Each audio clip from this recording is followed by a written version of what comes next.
Some devils!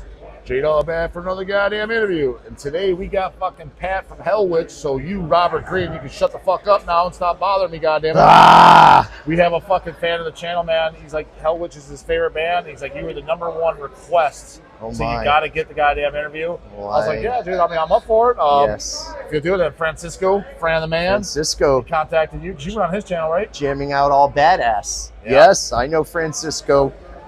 Great guy. Same thing with Rob. Oh, you know what, Rob? Oh, living down in the Keys, yes. Old Settlers Park forever. How did you, what did he contact you, email you, or what does he do? Like, Rob, yeah, he emails me, and, you know, we, on the social media platforms, we, you know, greet each other and look at each other's, you know, foolishness. Oh, okay. Hell yeah. So, dude, you got to be one of the others. Do you consider HellWitch a death metal band, a death thrash metal? Like, what is it you could officially consider it? I mean, you had the first demo was '84, right? That is correct. 84. Do you consider it death metal then, or at the time, did you consider it death metal? Because you know, you listen to the album, and it's like it's like death thrash, and like so what do you consider it? Do you consider it like? I mean, okay, well, real quick, in '84, those words, I mean, this is debatable, but for me, in my scene in Gainesville, and you know, traveling to Tampa and stuff, people would say death metal, people would say thrash metal, and it was kind of like all you could say. You could call Slayer death metal, and back then you called Slayer thrash metal, so it was kind of interchangeable. But yeah, I mean, as time went on and these definitions became more specific, it's both. Yeah, it's death thrash. When people ask now, I'm like, it's death thrash, because you've got death metal elements and you have thrash metal elements mixed together, as well as, you know, acoustic passages and various other, you know, sound effects and things. So, because having said that, the reason why I bring that up is because it's funny. Shout out to Scott from Cyanide. Goddammit, he was Cyanide. You like Cyanide? I like Cyanide. Scott was bitching at Metal Threat last year. He's like, I'm sick of being the oldest goddamn guy in death metal. I was like, you're not the oldest guy. And it's funny. Like I texted him about like a month later. I found it. I knew he was up there, but I didn't realize he was as old as he was Peter from Vader. He's either like 59 or 60 himself, or 61 in that age. Okay. I'm like, see that, Scott? You're wrong, goddamn. Because Scott's like, this is bullshit, dude. He's like, I'm older than Pantera. He's like, I knew for a fact. He's like, I got Chris Reifert. He's got to be older. He's like, I look up, like, I'm a year older than Chris Reifert. He's like, how the fuck's this possible? But you're 60 yourself. I'm 60, but you know who's 61 is what is it? Paul Speckman. Okay. Yep.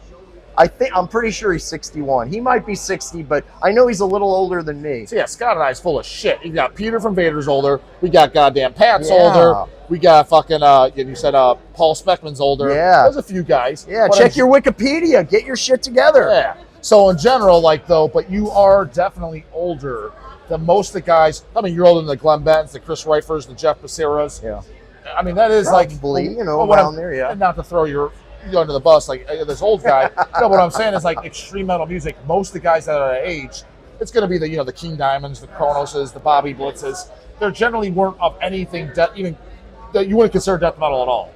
There's not too many guys that are around the 60 mark that were had anything to do with death metal that are still, especially around today. Yeah. Why do you, Yeah, probably not. I guess a lot of Speckman's still around. Becerra's still around. You got a couple around. Mike Browning, he's still going. But it's strong. few and far in between. But, yeah, it's not a big, you know. So that being you, that age caliber, what makes you think why are you still kind of involved in death metal or even like it? Because most of the guys are burnt out or throwing a towel. They're like, I'm just going to listen to some classic rock or some metal maybe. Why do you think you're still? You know what it is? I mean, like, always for us, I never really cared if we were on a label or we were putting it out ourselves or we were, you know, paying for it or not paying for it. I always like to write music and hear what my music, you know, our music sounds like, and, you know, hear it with a good sound. And our newest album, Annihilational Intercession, that was being written and we were unsigned. And I was like, well, whatever, we'll pay, we'll record it, it's going to come out, and that's all I care about. So I think part of it is just, you know, it's a personal thing for me, and I love doing it. And I mean, as far as what I listen to, I don't listen to, like, you know, 2000 stab wounds or whatever they're called, and some of those other newer bands that I hear from on that Sirius XM thing. I listen to old stuff mostly. And is there any question? Is there any new bands? What I consider a new band? If you're 10 years, if you started in 2013, 2014, or up, to me, you're a new band still. Yeah. Is there anything in that time frame that you like at all? Any bands? It could be super underground. They just anything at all. Yeah, the names kind of escape me. Right, there's one or two that are kind of good, but I nothing where I remember the name right now because they were so groundbreakingly incredible. Not really that great. But there's been a few. There's been been a couple here and there. One new one I just happened to hear the other day was Oxygen Destroyer, which is the whole Godzilla thing. I worship Godzilla, anything to do with Godzilla. And I was like, well, they have a cool name, they have a cool video, I bet it sucks. And I checked out their newest song and I listened to it like 3 times and I'm like, this is kind of good. This is kind of good. I would listen to this. Okay. Well, so there we go. Just, out of the blue, that just came out. So you guys' debut album was what, 1990 or 91? 90. Then from there, you guys kind of like disappeared. Well, not really. We did that album in 91. We did the Terror Symmetry EP again at Morris Sound in 91. The album was, beginning of 90. Terror Symmetry 91. Brand new demo in 94. Wrote a bunch, probably 4 or 5 new songs in 95, 96. Then we broke up from 97 to 03. We disbanded. So there was that gap. What was the reason for that?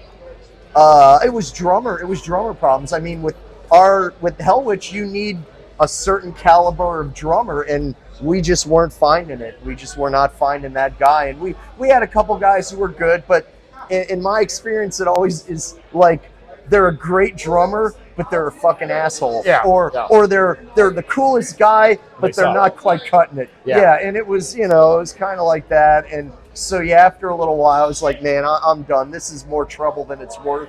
And so we gave it a break. So were you kind of like depressed during that time? You weren't really doing music? Like it was like, this like what were you during that time? Like what were you doing? Just working a day job, like normal life, and like. I mean, I was just I'm a landlord by trade, so I just was doing my landlord thing, and still listening to music and practicing a little at home, but no plans of reforming the band. That was not even a thought in my head. And also, I bootleg bands. I have over 12,000 concert videos for sale and trade. Plug. I actually love bootleg recordings. Okay, I have over 12,000. I think I have the biggest collection, at least in the United States. I might have to hit you up for some recordings. Man, got you covered. I have Death as a 2-man band at a roller skating rink. What year was that about? 84. Yeah, I have a video of that. And that's never come out or anything? No. Like not about a bootleg, nothing?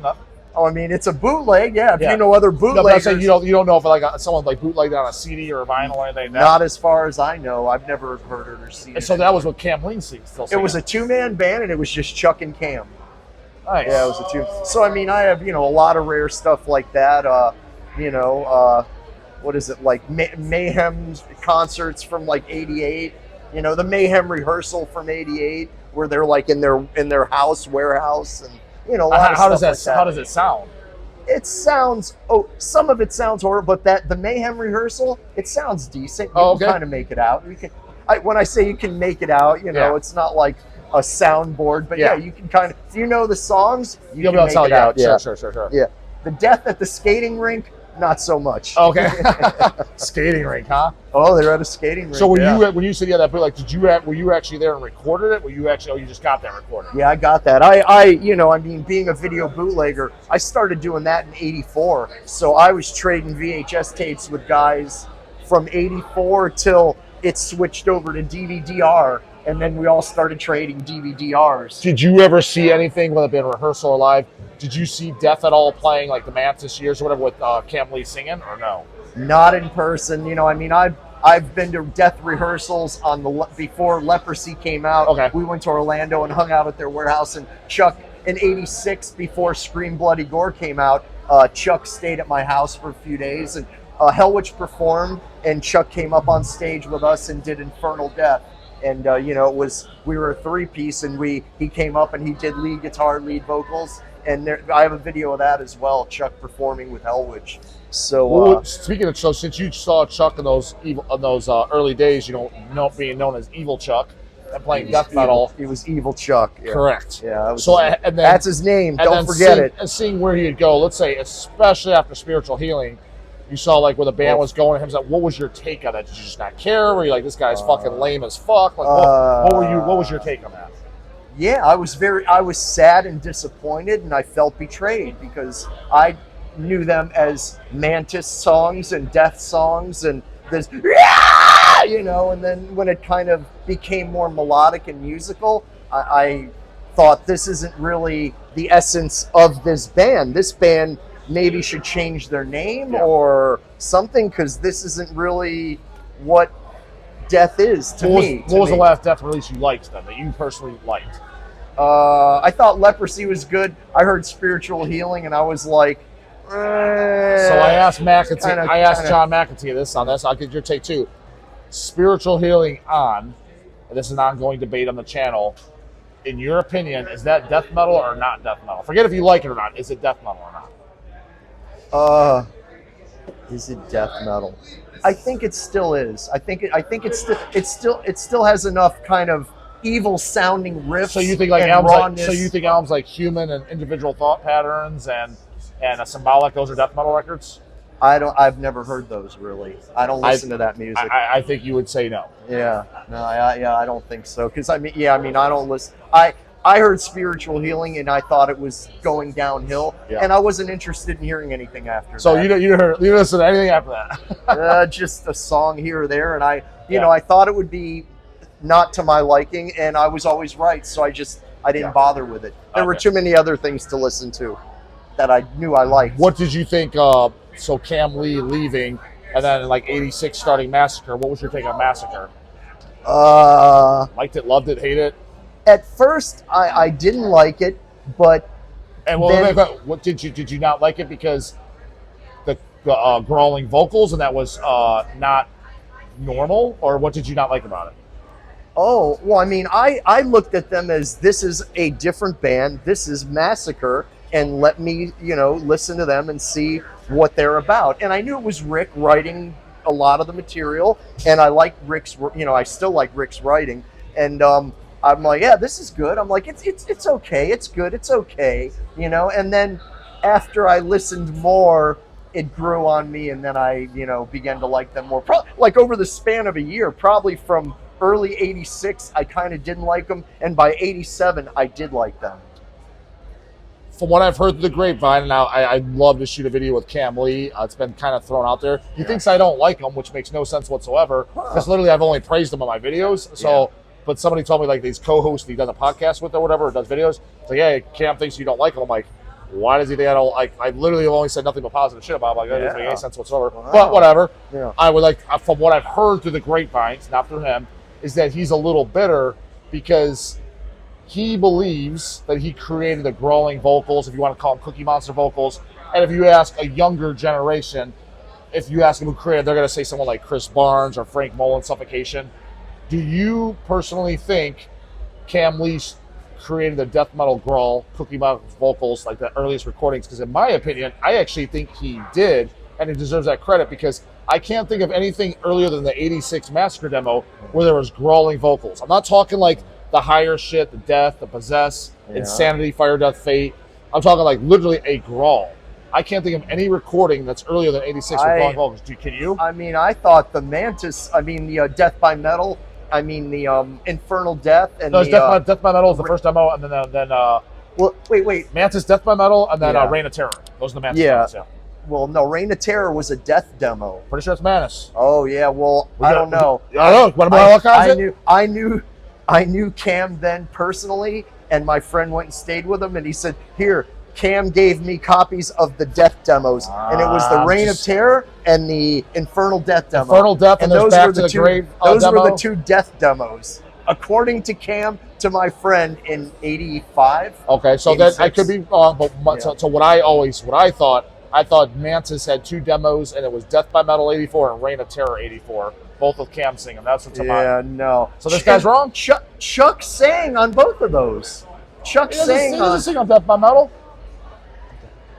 Wait, there's the Infernal Death demo and the Reign of Terror demo. Those are the Death demos. Chuck sings on both of those demos. We got to get down to the dead in here. What song doesn't he sing? What song do you think, you know? So there is a bootleg recording that's out there. It's a live Death recording demo, right? It's 84. And One of the rehearsal tapes, yeah. But it's like a live rehearsal. Yeah. And there's a vinyl of it. It's very rare. It's cool as fuck. It sounds good as hell. And it's 84. And Kam Lee introduces Chuck. He's like, this is Evil Chuck. He's going to do vocals for his first song. It's Beyond the Unholy Grave. And he sings on it. Is that like sound like at a club kind of a thing? You kind of can't tell, but it sounds really good. Yeah, I think I know what recording you're talking. That was like from Halloween. If you look, it's 84. Is it Halloween 84? I'd have to look at the date, but I know on Metal Archives it is released under Death as official Death live demo. 84. Interesting, yeah. Metal Archives. That's the be all I know. Yeah. Those JoJos. I mean, they Metal Archives. I've seen mistakes. I think Metal Archives is a very good source, but it's a bunch of woke tards over there, from what I understand. Well, I've seen a lot of wrong information that they had some HellWitch thing from '93 that said HellWitch official live, and I'm like, there was never any HellWitch official live '93. There's no such thing. No such thing. Huh? Yeah, they've since removed that. I noticed like that's gone, but that was there for like years, and I was always like, where the hell's that? You know, what's that from? Yeah. And they said Alex Marquez was the drummer of HellWitch, like in like the '90s or something. And no, never even played with him in his bedroom in '88, and he was in the band for maybe a month, and that was it as far as that goes. But yeah, I've seen Metal Archives be wrong. I was told people are like, yeah, you got to get Pat going. He's like, he knows, he's fully aware of the posers, dog, and that's what people like. Thank you, because I brought it up on the channel, and I'm just like, kill posers. So what is your what? I guess then, since it's a topic on the channel that people just love to hear about, so I got to address it for the people that are burned out on it. I'm not making that disclaimer that people want to hear about. What do you consider a poser in metal scene then? Like, what do you like? What classifies someone as a poser? Defines them as well. Kind of where they're like a fair weather fan, like they're into it and they buy the clothes and they go and they hang out, but like they're not, when they're home alone, they're not like going, and they're not like in their room going, yeah. I agree. I agree. They're not feeling it. They don't feel it. They're putting on a front to fit in, but they're not actually listening in the dark alone. Yeah. Like if they're home alone, they're probably just whatever, wanking around and not really, getting into it. Like a real, like we used to, where we'd like, mosh pit in our yard and, whatever. So with that, go crazy. I asked McAtee the same thing. Who was a band that annoyed the piss out of you? It could be bands that you're like, these poser fucking just douche canoes just gotta go. Like, was there a certain bands like bands that just just made your fucking 60-year-old dick itch? Oh man. I mean, that's a tough one. Yeah, there were a lot of those. I'm having a problem though. Kind of. I remember some of like the 86, 85 like crossover bands when like these punk band started doing the crossover thing, and like I heard some of them and I was like, oh, that sucks. That's stupid. What are they doing? Like they're trying to play metal with punk and like. I'm like, but then I have to say, when SOD did it, I was like, yeah, this is fucking cool, man. SOD fucking kills. Did you like Cryptic Slaughter then? I did like Cryptic Slaughter. Yeah, they were cool. But like XL, that was when I was like, what's they were kind of blew up, and I was always like, yeah, XL. I'm like, it's okay. It's okay. It's nothing fucking groundbreaking. It's okay. When you were Witness, because like I said, you were putting your demo out in like 84, when you started seeing bands like Deicide, Cannibal Corpse, Morbid Angels, Obituary, I guess those four, and you started seeing them start up and then blow up, what is your thoughts? Liked it, loved it, hated it, didn't understand it? Some I liked, some I didn't understand. I mean, like Morbid Angel, I knew Trey probably 85, and he was sending me their rehearsals. and stuff. And he's like, oh, I love HellWitch, and here's our new rehearsal, and what do you think of it, and this and that. And he was sending me tapes, and I'm like, oh, this is it's not great, but it's kind of cool. It's kind of interesting. And so Morbid Angel, like them. And then you heard Abominations in '86, I take it, when it came out, Abominations of Desolation. Well, yeah, he sent me the tape right when they got home from the studio. When you first heard Abominations, so like in '86, yeah. What did you think of that?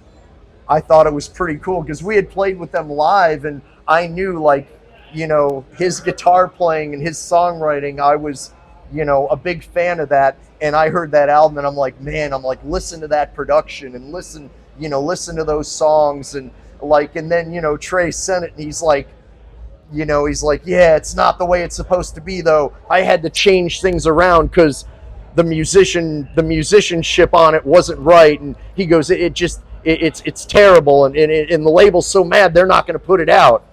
And yeah, there was a bit of a problem with that. And I told him, I said I thought it sounded really good, and I loved it. And we went over certain pieces of it where he says, you hear this? He goes, this is supposed to be more like this, and this beat is supposed to be more like this. And he goes, listen to this bass part on this. And he's like, it's all, He's being his own worst enemy. It's like, it's your band, dude. The fans aren't going to look at it like that. Yeah, though. yeah. Well, it was one musician to another, and he always used to say, he goes, that solo in Torture Chamber, that's just perfect. That's just a perfect solo.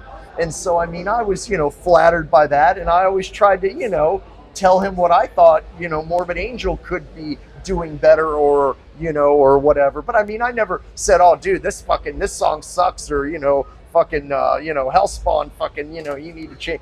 But whatever. No, we were kind of close, and always trading tapes and stuff, and kind of hanging out. Whenever we'd go to Tampa to play, he'd be there, and whenever he came to South Florida, I was always there and hung out with him. So, but yeah, in answer to your question, some of the bands I'm like, yeah, cool, I got it, I get it, this is great, good for them. And then a couple of the ones you mentioned, I'm like, I don't get this. Who's someone that mentioned you're like, I don't get this? Trust me, you're not going to say anything worse than I have. Okay, well, you know what? At first, when I heard Cannibal Corpse, I was like, when I heard the demo, I'm like, well, they have that Skull Full of Maggots song. I'm like, that's catchy. Okay. I'm like, but the other songs, I'm like, I'm from the school of the Slayer riffing and the more, I guess traditional old school riffing. And I'm like, these guys aren't really doing that. They're doing something a little different. And I'm like, it's not really what I'm into, So when Eaten Back to Life, the album came out, and Chris drastically changed his vocals. Because you listen to the Cannibal Corpse demo, his vocals are similar to like Creator or something, right? They're like thrash vocals. Yeah. Eaten Back to Life, he's got those growling vocals. Did you like it, hate it? You're like, this is stupid as fuck. Like, what did you think? Because you were there. You witnessed. I didn't really hear it when it came you didn't listen. You're just like, these guys, the demo sucked. I'm going to check them out. I heard that demo, and I'm like, it's good. I go, I like them. I go, but because they used to write to me and they bought our merch. But surely, but I was like, and I think I heard it, but I never bought it. I never owned it. Okay, but by Butchered at Birth, they're definitely getting a shitload of recognition, and Chris's vocals were really low. You had to have heard that, I'm assuming, or did you just not even check it out? Yeah, I'm not really. I know of it, but I don't really know. Okay, I couldn't name four songs. Man, guy's killing me. He's talking about posers, goddamn. He doesn't even know Meat Hook Sonny. Or fucking, yeah. I've heard of it. Or Gutted, or Covered with Swords, Inner's Decay. Man, it's got bangers for days. I've heard of it. I've heard those titles. Yeah. He was there, didn't even care. Yeah. I was, kind of into what I liked, and if I didn't like it, I didn't listen to it. Okay, so then by your definition then, and I think you're a valid opinion, I'm curious, an old guy. Oh, wait, but before we move forward with that, I did like Chris's vocals. I thought the growling deep on vocals... On Eaten Back or the demo? Because the demo was like thrash vocals. I thought the vocals were better on the album. Say 100%. I agree. Yeah, and I thought, I liked, I always, that was one thing where I'm like, yeah, his fucking vocals sound cool. For that music, even though I'm not buying that and listening to it, those vocals are cool. And I was like, yeah, good for them. I'm like, they're making what we're doing bigger. You're making the whole thing bigger for the good of all of us. So you didn't see because Cannibal Corpse, they put their demo on 89. You put your demo on 84. And when you put your album out in, did you say 90 or 91? 90. You weren't let's say by Butchered at Birth, 91 then. So your album's out for a year. Cannibal's on their second album. They're definitely getting recognition by Butchered at Birth. Yeah. It didn't cross your mind why are these guys being more talked about than us? Did that cross your mind at all? Like, was there ever like a kind of an annoyance? Like, I don't get it. Like, why do the kids like this more than us? Like, we were brown before them. Like, you know what? I kind of chalked it up to like almost the way things are now. Like, oh, you've had like guys that are 5 or 6 years younger than me are all into this style. We're kind of from 5 or 6 years earlier, and we're not like cool. Like, you know, kids today think that's cool, and they don't think we're as cool as that kind of style, you know? So I just kind of chalked it up to a generational, you know, generations were starting to move apart. Yeah. What do you consider, then I've asked this to multiple guys, and I know it's hard, and that might be a little easier for you because you're going to be way more select. You like the much older shit, and so it's going to be a less catalog to pick from. What do you consider the greatest death metal record of all time? Not demo, album. Studio album, greatest death metal album for you. Doesn't have to actually be the one that spawned the most, but you're like, I think it would be this because it's that influential. I loved it that much. I felt this. I mean, I'm guessing it's 7 churches, but I could be wrong. Like, what is what do you? What is? I can't narrow it to one. There's a few. What is a few? Like, give me a few ideas so I have an idea what we're talking about. 7 churches. Hell Awaits. Okay, so you consider Hell Awaits a death metal album? Yeah. Antichrist Kramer does too. Yeah. Shout out to Antichrist Kramer. I know he watches my goddamn shit. Death After Death by Insanity. Dude, back me the fuck up. Is that not the most Insanity? Death After Death and the Fire, Death, Fate. Oh my God! Isn't that the most underrated death metal of all time? Yeah, it is. Yeah. As far as underrated, I'm not saying. I mean, talk about not getting noticed. That's what I mean. Criminal. That's fucking. Yeah. That's a sin. Dude, you put on that Fire, Death, Fate demo, and with the Joe Zuniga's rest in peace. Joe Zuniga. Yeah, he's whatever the place does name. His vocals, everything. You not agree? Like that is easily the fucking. Yeah. Taking a pause. We'll be right back. We'll take a pause. Oh, take a pause. God damn it! It's fucking.